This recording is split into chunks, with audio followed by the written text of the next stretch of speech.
آج ویو 360 میں روس یوکرین جنگ، میدان جنگ سے ہٹ کر معلومات اور پروپیگنڈا کا کیا کردار ہے؟ بایوٹیک انڈسٹری کا چونکا دینے والا تھیرانوس فراڈ کیس کیا امریکہ میں پاکستانی ٹیک اور بایوٹیک کمیونٹیز پر اثر انداز ہو سکتا ہے؟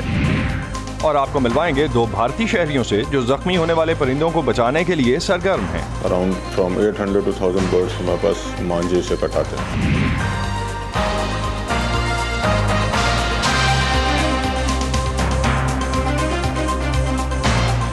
وائس آف امریکہ کے واشنگٹن اسٹوڈیوز میں آپ سب کو خوش آمدید۔ آپ دیکھ رہے ہیں پروگرام ویو 360 اور میں ہوں اسد اللہ خالد۔ روس کی طرف سے یوکرین کے شہروں پر بمباری کا سلسلہ جاری ہے۔ یوکرین کے حکام کا کہنا ہے کہ تازہ روسی حملوں نے دارالحکومت کیو اور مشرقی شہر خارکیو اور کراماٹورسک کو نشانہ بنایا، جس سے متعدد ہلاکتیں ہوئی ہیں۔ روسی میزائلوں نے مغربی یوکرین کے شہر لاویو میں ہوائی اڈے کے قریب ہوائی جہازوں کی مرمت کے پلانٹ کو تباہ کر دیا۔ روسی وزارت دفاع کے مطابق روسی فوجی اور اس کے علیحدگی پسند اتحادی مریوپول کے مرکز میں قوم پرستوں کے خلاف لڑ رہے ہیں۔ دوسری جانب آج امریکی صدر جو بائیڈن اور چینی صدر شی جن پنگ کے درمیان ایک ٹیلی فون کال متوقع ہے۔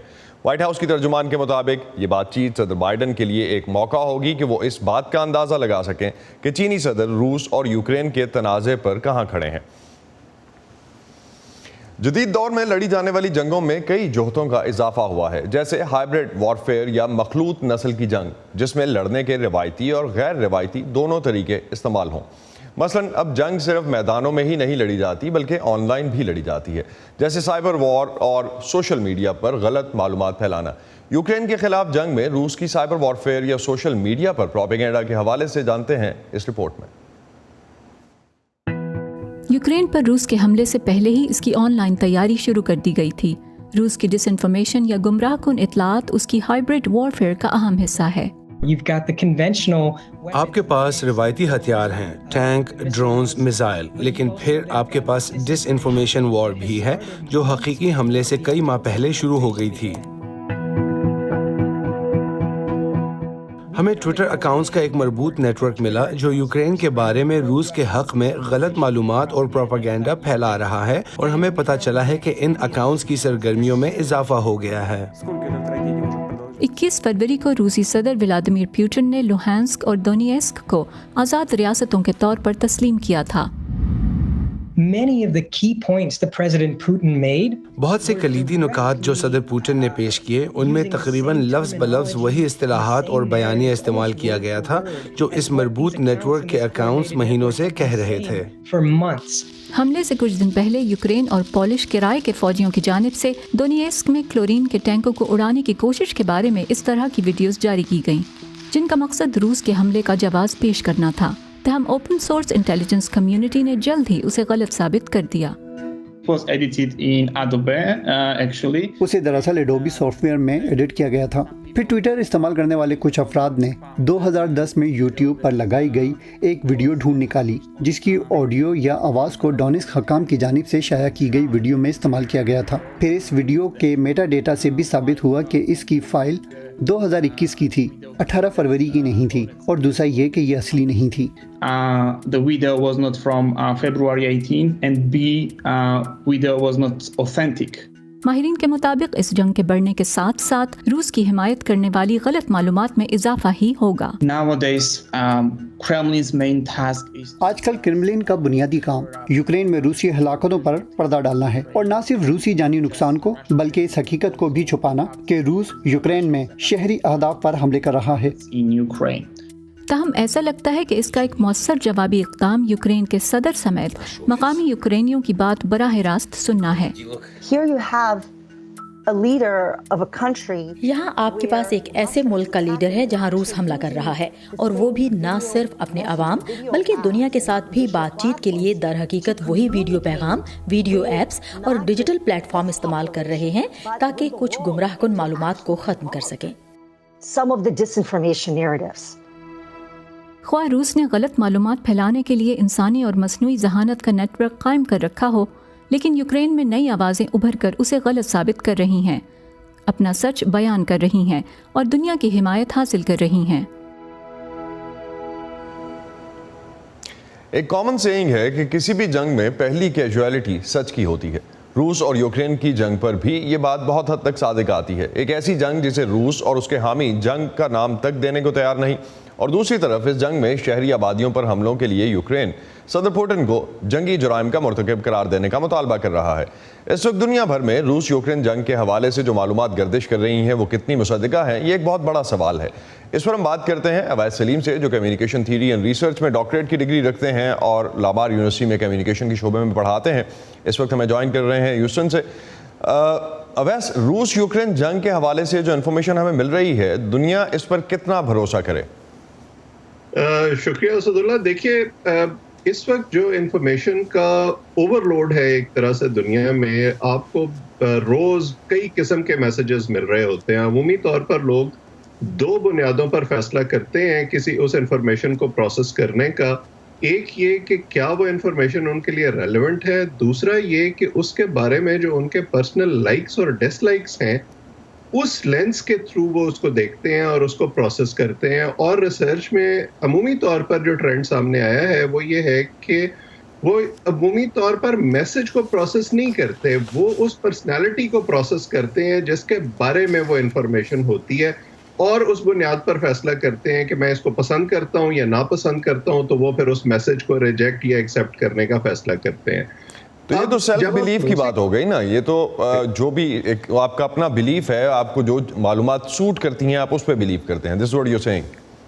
میں بالکل یہی بات کر رہا ہوں, اور اسی کا نام سلیکٹیو پرسیپشن ہے کہ آپ جو سمجھنا چاہتے ہیں وہ آپ سمجھ لیتے ہیں, اتنا حصہ آپ پروسیس کر لیتے ہیں, اور باقی وہ جو کاؤنٹر ایٹیٹیوڈنل انفارمیشن ہوتی ہے جو آپ کے بلیفز کو چیلنج کرتی ہے, اس کو آپ بلاک کر دیتے ہیں, اور آپ پھر وہ سورسز ڈھونڈنا شروع ہو جاتے ہیں جو انفارچونیٹلی آج کل انٹرنیٹ اور سوشل میڈیا کے دور میں بہت آسانی سے اویلیبل ہیں, جو آپ کے ورلڈ ویو کو اور آپ کے بائسز کو سپورٹ کرتے ہیں, جیسے ہم سائیکالوجی کی زبان میں کنفرمیشن بائس کہتے ہیں. تو ایسے لوگ موونگ آن, مغربی میڈیا اور روسی میڈیا مختلف طبقوں کی طرف سے غلط معلومات فراہم کرنے کا الزام لگایا جاتا ہے دونوں میڈیمز پہ, اور فریقین کی جنگ جو ہم دیکھ رہے ہیں, مختلف جواز اس میں جو پیش کیے جاتے ہیں, کسی شخصیت کے بارے میں تاثر قائم جو آپ کرنا چاہتے ہیں وہ آپ کرتے ہیں, اس میں ہائبرڈ وارفیئر یا پروپیگنڈا کا کتنا عمل دخل ہوتا ہے؟ دیکھیے, پروپیگنڈا کو بطور ایک جنگی ہتھیار کے ورلڈ وار 1 سے استعمال کیا جا رہا ہے, اور جو پرسویشن کا لٹریچر ہے اس کے اندر اس میں ایموشن کی بڑی اہمیت ہے کہ آپ لوگوں کو ایموشنلی اپیل کریں, ایموشنلی اٹریکٹ کرنے کی کوشش کریں. اور جو میسیجز پھر ڈیزائن کیے جاتے ہیں اس حوالے سے, وہ بنیادی طور پر 3 طرح کی ٹارگٹ آڈینس اس کی ہوتی ہے. پرائمری آڈینس وہ ہوتی ہے جو پہلے سے آپ کے موقف کی حمایت کر رہی ہوتی ہے, اور آپ اس حمایت کو ری انفورس کرنا چاہتے ہیں, آپ ان کو جوڑے رکھنا چاہتے ہیں آپ سے, کیونکہ جو بالکل آپ کے نظریاتی مخالف ہیں وہ تو اس کو ریجیکٹ کر دیتے ہیں آؤٹ رائٹ, وہ اس کو پروسیس ہی نہیں کرتے. تیسرا طبقہ وہ ہوتا ہے جو کہیں مڈل میں, سینٹر میں ہوتا ہے, تھوڑا سا انسرٹن ہوتا ہے, ان کو وہ دوسرا طبقہ ہے جس کو آپ اس انفارمیشن سے ٹارگٹ کرنے کی کوشش کرتے ہیں کہ شاید وہ اپنا جو پوزیشن ہے اس کو تھوڑا سا ایڈجسٹ کر سکیں, کیونکہ عمومی طور پر لوگ جو ہیں وہ اتنی دماغی صلاحیت صرف نہیں کرتے کہ وہ اس کا جو اوریجنل سورس ہے انفارمیشن کا اس کو ڈھونڈنے کی کوشش کریں, کانفلکٹ آف انٹرسٹ کو ڈھونڈنے کی کوشش کریں, یا جو نیوز میکرز ہیں اس انفارمیشن کے ان کا بیک گراؤنڈ یا ان کی پوزیشن اس پر کیا رہی ہے اس کو پروسیس کرنے کی کوشش کریں.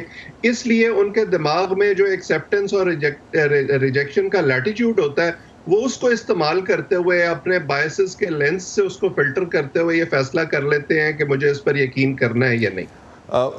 بس اگر ہم دونوں اس وقت جس طرح سے ہم امریکی اور مغربی مین اسٹریم میڈیا کی بات کر رہے تھے, تو اس وقت ہمیں روسی میڈیمز جو ہیں ان کی خبریں بہت کم نظر آتی ہیں نارملی, خاص طور پہ اگر ہم ویسٹ میں اور امریکہ میں بات کر رہے ہوتے ہیں.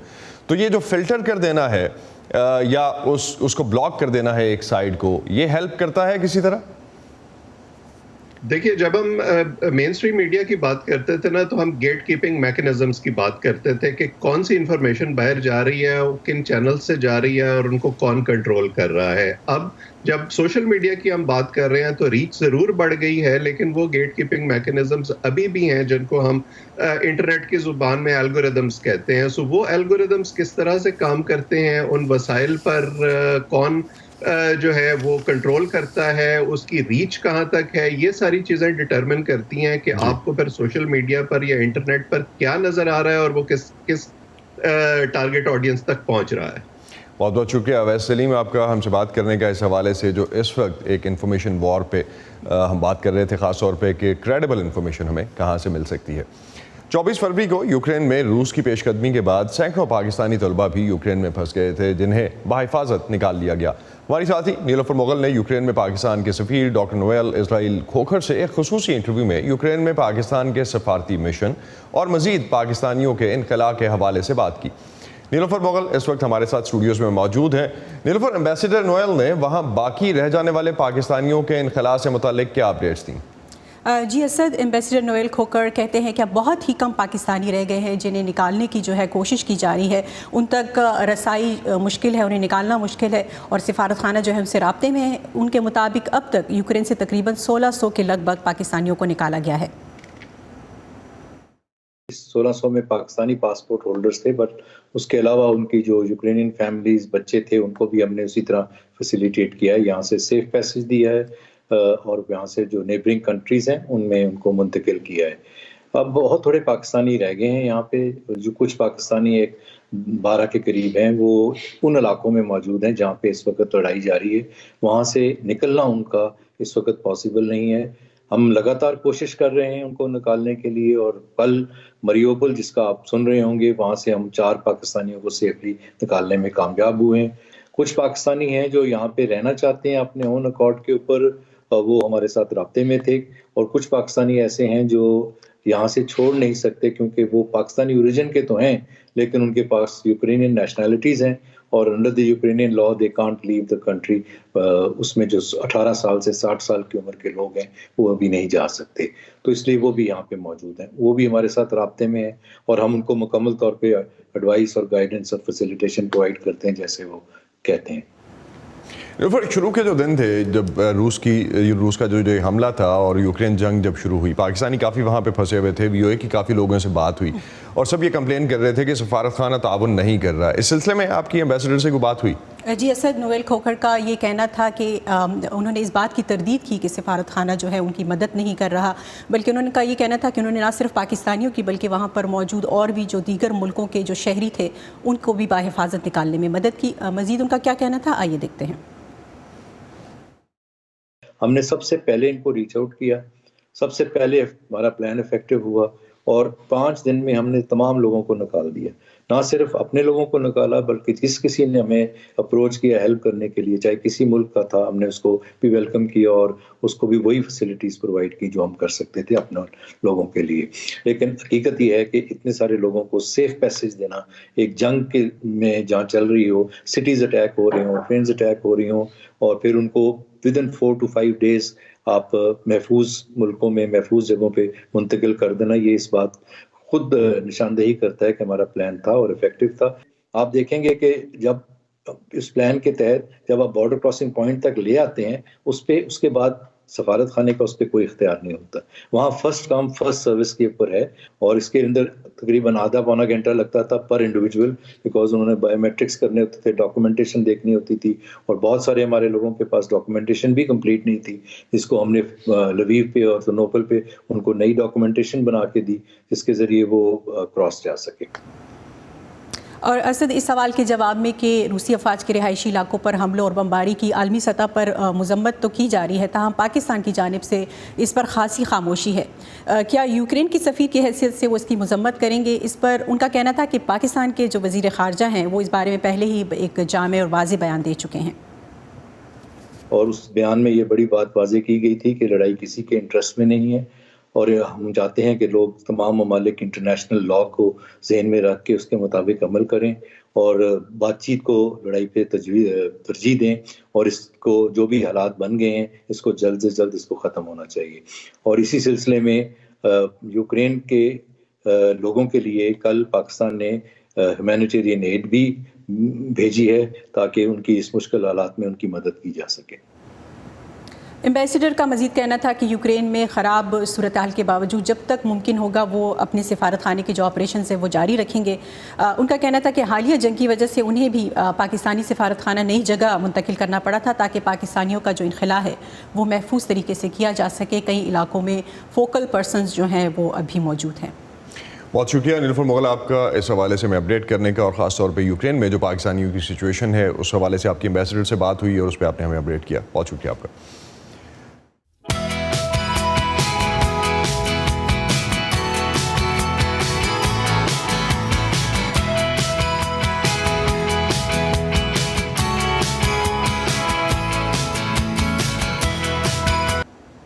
دو ہزار 2014 میں امریکہ میں تھیرانوس نامی ایک سٹارٹ اپ کمپنی نے خون کی جانچ کرنے والے ایک ٹیسٹ کو متعارف کروایا جس میں سرنج سے خون کا نمونہ لینے کی بجائے ایک پن سے چند قطرے خون کے ساتھ کولیسٹرول کی سطح سے لے کر پیچیدہ جینیاتی تجزیے تک ٹیسٹ کرنے کا دعویٰ کیا گیا.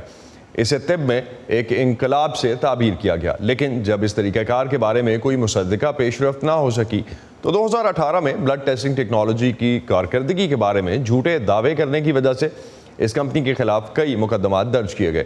فراڈ کا یہ کیس صحت عامہ کے شعبے میں ہونے والی تحقیق اور تخلیقی کام کو کس طرح سے متاثر کر سکتا ہے؟ اس واقعے کے نتیجے میں کیا خواتین کے لیے ٹیک انڈسٹری میں مشکلات بڑھ سکتی ہیں؟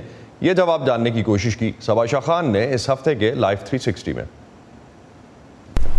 تھیرانوس بایوٹیک انڈسٹری کا ایک ایسا گلیمرس سٹارٹ اپ تھا جس نے بڑی سیاسی شخصیات سے لے کر ٹیک انڈسٹری کے ارب پتی افراد سبھی کو متاثر کیا تھا. جب اس کے فراڈ کا بھانڈا پھوٹا تو دنیا بھر میں لوگ نہ صرف تھیرانوس کمپنی بلکہ اس کے مرکزی کرداروں کے بارے میں آگاہ ہوئے. تھیرانوس کی CEO 37 سالہ الزبتھ ہومز اور پاکستان میں پیدا ہونے والے ان کے پارٹنر سنی یا رمیش بلوانی کے خلاف قانونی چارہ جوئی جاری ہے. الزبتھ ہومز پر فراڈ کے مقدمے میں سماعت مکمل ہو چکی ہے اور اس سال ستمبر میں انہیں سزا سنائی جائے گی. اس ہفتے رمیش بلوانی کے خلاف عدالتی کارروائی شروع ہوئی ہے. اس کیس نے بایوٹیک انڈسٹری کے ساتھ امریکہ میں اس کی نگرانی پر بھی بڑے سوال اٹھائے ہیں. حقیقت یہ ہے کہ انتہائی سمجھدار بہت امیر لوگ جنہوں نے اپنی رقم ان لوگوں کو دی جو نہیں جانتے تھے کہ وہ کیا کر رہے ہیں، اور انہیں FDA ریگولیشن کے بارے میں کوئی اندازہ نہیں تھا. یہ چونکا دینے والی بات ہے.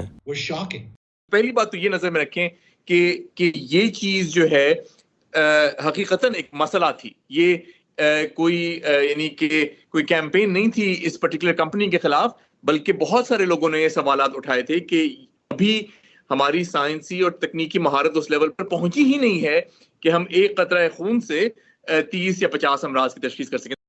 تمام ریڈ فلیگز اور FDA کے لگاتار نوٹسز جن میں تھیرانوس کی سرگرمیوں کو غیر قانونی قرار دیتے ہوئے فوری طور پر کام روکنے کے لیے کہا گیا تھا، انہیں مسلسل نظر انداز کر کے تھیرانوس کمپنی فنڈ ریزنگ اور ٹیسٹنگ کس طرح جاری رکھے رہی اور کیوں قانون کا پہیہ حرکت میں نہیں آیا. بوسٹن یونیورسٹی کے بایو میڈیکل انجینئرنگ ڈپارٹمنٹ کے وائس چیئر ڈاکٹر حامد زمان اسے امریکی اداروں کے درمیان رابطہ نہ ہونے یا ڈسکنیکٹ کی کلاسک مثال کہتے ہیں.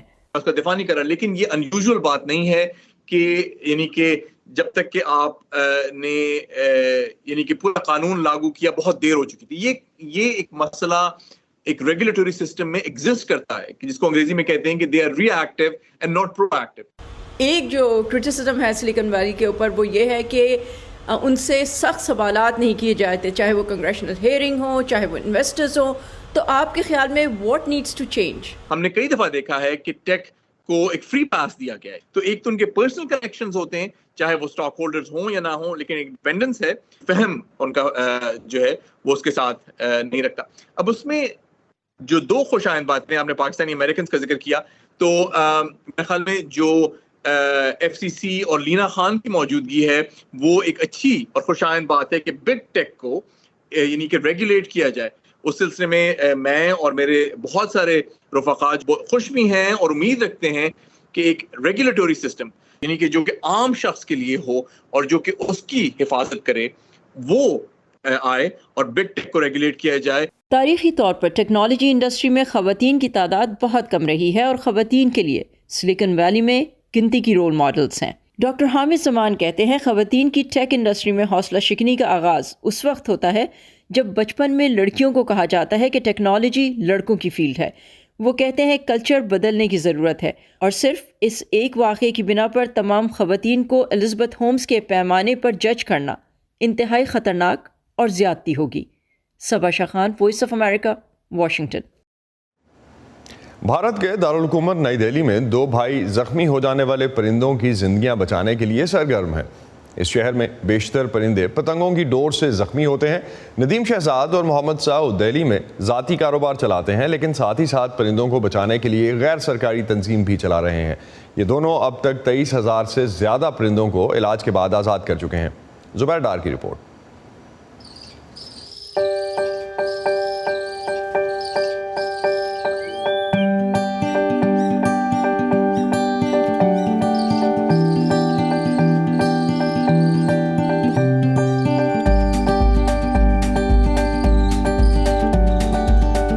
میرا نام ندیم شہزاد ہے اور بائی پروفیشن میں ایک بزنس مین ہوں۔